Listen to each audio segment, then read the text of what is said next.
அனைவருக்கும் வணக்கம். சற்று முன் தமிழக அரசு இன்று வெளியிட்டுள்ள முக்கியமான அதிரடி அறிவிப்புகள் என்னென்ன என்பதை பற்றி இவ்வீடியோவில் விரிவாக காணலாம். வீடியோவை கடைசி வரை ஸ்கிப் செய்யாமல் பார்க்கவும். நமது சேனலை முதல் முறையாக பார்ப்பவராக இருப்பின் சேனலை சப்ஸ்கிரைப் செய்து கொள்ளுங்கள். பக்கத்தில் உள்ள பெல் ஐக்கனை கிளிக் செய்து கொள்ளுங்கள். இந்த வீடியோவிற்கு மறக்காமல் லைக் செய்து கொள்ளுங்கள். ஓகே, வாங்க வீடியோக்குள்ளே போகலாம். முதலாவது அறிவிப்பாக, ஊழல் புகாரில் அமைச்சர்கள் யாராவது சிக்கினால் உடனடியாக பதவி பறிக்கப்படும் என்றும் இதில் தெரிந்தவர் தெரியாதவர் என்று பாகுபாடே கிடையாது என அமைச்சர்களுக்கு முதல்வர் விஜய் எச்சரிக்கை விடுத்துள்ளார்.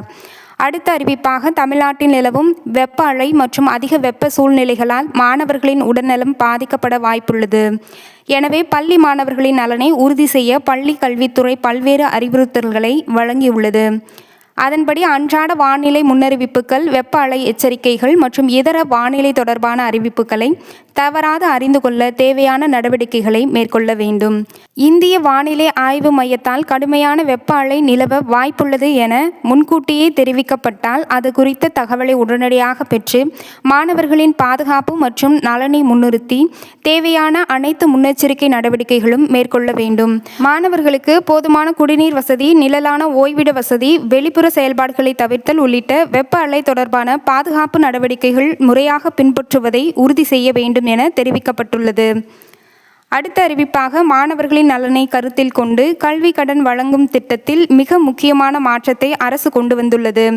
அமைச்சர் விஸ்வநாதன் வெளியிட்ட அறிவிப்பின்படி, இதுவரை உயர்கல்வி பயிலும் மாணவர்களுக்கான கல்வி கடன் வரம்பு 4.5 லட்சமாக இருந்தது. இனிமேல் 7.5 லட்சமாக உயர்த்தப்படும் என்று தெரிவிக்கப்பட்டுள்ளது. இதன் மூலம் மருத்துவ படிப்பு, பொறியியல் படிப்பு உள்ளிட்ட தொழில்முறை படிப்புகளை படிக்கும் நடுத்தர மற்றும் ஏழை எளிய குடும்பங்களைச் சேர்ந்த மாணவர்கள் தங்களுக்கு தேவையான முழு கல்வி தொகையும் எவ்வித சிரமமும் இன்றி கடனாக பெற வழிவகை செய்யப்பட்டுள்ளது. அடுத்த அறிவிப்பாக, தமிழகத்தில் நடப்பாண்டிற்கான காவலர் பணிகளுக்கான ஆள் சேர்ப்பு நடவடிக்கைகள் ஓராண்டு தள்ளி வைப்பதாக அரசு அறிவித்துள்ள நிலையில் இதற்கு எதிர்க்கட்சி தலைவர் உதயநிதி ஸ்டாலின் கடும் கண்டனம் தெரிவித்துள்ளார். காவல்துறை பணிக்காக தீவிரமாக தயாராகி வரும் லட்சக்கணக்கான இளைஞர்களுக்கு இந்த தள்ளிவைப்பு ஏமாற்றத்தை அளிப்பதாக அவர் தனது எக்ஸ் சமூக வலைதள பக்கத்தில் பதிவிட்டுள்ளார்.